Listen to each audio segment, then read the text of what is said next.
Në Gjakov, përgatitja e iftarit është një ritual më vete.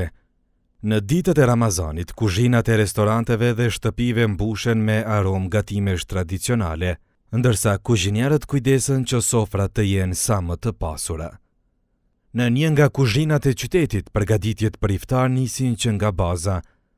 Brumi për somuna punohet me kujdes, ndahet në pjesë të barabarta dhe përgatitet për pjekje. Pasi merr formën e duhur, lihet për pak kohë që të vijë, e më pas bëhet gati për të futur në furrë. Pas pak qastesh, somunat futen për pjekje, ndërkohë që në kuzhinë vazhdon puna me përgatitjen e gatimeve të tjera që do të plotësojnë sofrën e iftarit. Në enet e mëdha përgatitet çorba, ndërsa paralelisht bëhen gati sallatat e freskëta, patate dhe mishi që do të zërë vendin kryesor në tavolinë. Ritmi në kuzhinë shtohet sa më shumë afrohet koha e iftarit. Nga përgatitjet në kuzhinë deri te shtrimi i tryezës, sofra merr formën e saj të plotë. Pjatat vendosen njëra pas tjetrës duke krijuar një tryezë të pasur me shije tradicionale. Në qendër zën vend gatimet kryesore me mish, të shoqëruara me bukë të sapo pjekur dhe pjata anësore që plotësojnë çdo shije. Ndërkohë afrohet koha e iftarit dhe rrugët e qashisë së vjetër në Gjakov janë pothuajse të zbrasta. Ne ndalemi në një tjetër ambient, ku gjithçka është gati dhe sofra e shtruar flet vetë për traditën dhe për kushtimin. Një tryezë e pasur me gatime tradicionale pret momentin e iftarit. Në qendër zën vend ushqime tradicionale gjakovare, të përgatitura me përkushtim dhe të vendosura me kujdes, duke reflektuar trashëgiminë kulinare të qytetit. Çdo pjatë ka vendin e vetë në sofër, ndërsa ata që kujdesen për përgatitjen e ushqimit tregojnë para kamerës sonë për përbërësit dhe mënyrën e përgatitjes së tyre. Këtu përpara kemi sofrën gjakovare, kryesisht për iftar që shërbehemi të ne.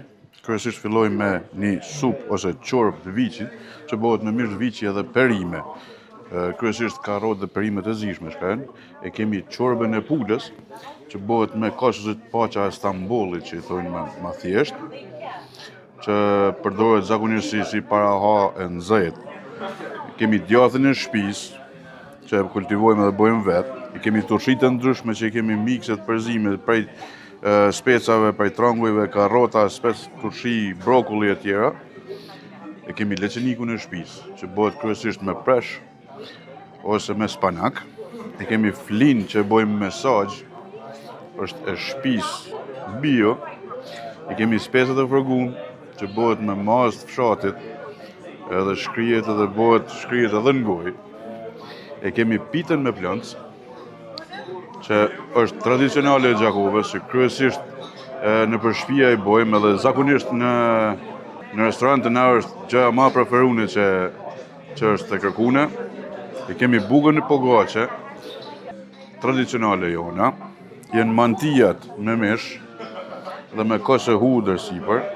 Në përgjithësi mantijat si krejt tjerë i bojmë edhe na. Mas ne vim te baklasarma. Baklasarma është pite që bëhet kryesisht me kos edhe hudra. Edhe në fund i kemi tavat.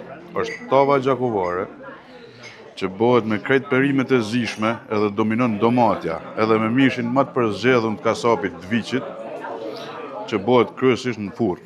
Njëjtë bëhet edhe tava kosit ose tava elbasanit, që bëhet me kos me hudër, edhe me vezë, edhe me mish të qingjit. Këto janë kryesisht ushqimet që shkojnë te na tradicionale për iftar, që në Gjakov kryesisht janë më të preferuar për klientave që vinë zakonisht.